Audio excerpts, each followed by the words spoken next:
பெரிய ஒரு ரைட்டர் மாதிரி போய் ரூம்ல போய் உட்காந்து ஒரு பேப்பர் பென் வச்சுட்டு அவர் பாட்டு எழுத ஆரம்பிச்சார். சோ எழுதிட்டே இருந்தாரு. அப்புறம் வந்து என்கிட்ட காமிச்சார், இந்த பாருங்க நான் வந்து ஒரு ஸ்டோரி எழுதியிருக்கேன் அப்படின்னு சொல்லிட்டு. அந்த ஸ்டோரி படிக்கும் போது என்ன இருந்துச்சுன்னா, அவர் வந்து அந்த இன்சிடென்ட்டே வந்து அப்படியே ஒரு ஸ்டோரி மாதிரி அந்த கேரக்டர் அதெல்லாம் மாத்தி அப்படியே அந்த ஸ்டோரி மாதிரி ஒரு நரேட் பண்ணி வந்து கொடுத்தாரு.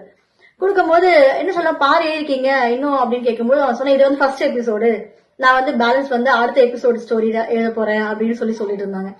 அவங்க பேரண்ட்ஸ்க்கே ரொம்ப சந்தோஷமா இருந்தது. அச்சோ அவன் என்ன இந்த இன்சிடென்ட்டே வந்து ஒரு ஸ்டோரி மாதிரி எழுதிட்டான், அவனுக்கு இந்த மாதிரி ஒரு ஸ்கில் இருக்கிறதே எனக்கு தெரியவே தெரியாது, அவன் எவ்வளவு அழகா வந்து ஸ்டோரி நரேட் பண்ணி அழகா எழுதியிருக்கான் அப்படின்னு. சோ இத மாதிரியான சின்ன சின்ன விஷயத்த நம்ம குழந்தைகிட்ட அப்சர்வ் பண்ணி அவங்களோட விஷயத்த அந்த ஸ்கில்ல வந்து நம்ம தூண்டி விடுற மாதிரி இம்ப்ரூவ் பண்ற மாதிரி நம்ம பண்ணோம்னா நம்மளோட குழந்தைங்களோட ஸ்கில் நாலேஜ் வந்து நல்லா இம்ப்ரூவ் ஆகுங்க.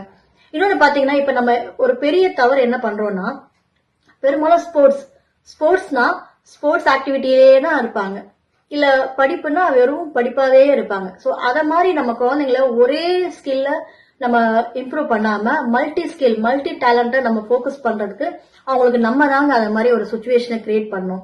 சோ உங்க குழந்தைங்களுக்கு நீங்க இந்த மாதிரி பண்ண ஆரம்பிங்க. உங்க குழந்தைங்களோட ஸ்கில் அண்ட் நாலேஜோ எவ்வளவு இம்ப்ரூவ் ஆகுதுன்னு பாருங்க. சோ இதை பத்தின கமெண்ட் நீங்க போஸ்ட் பண்ணுங்க. தேங்க்யூ.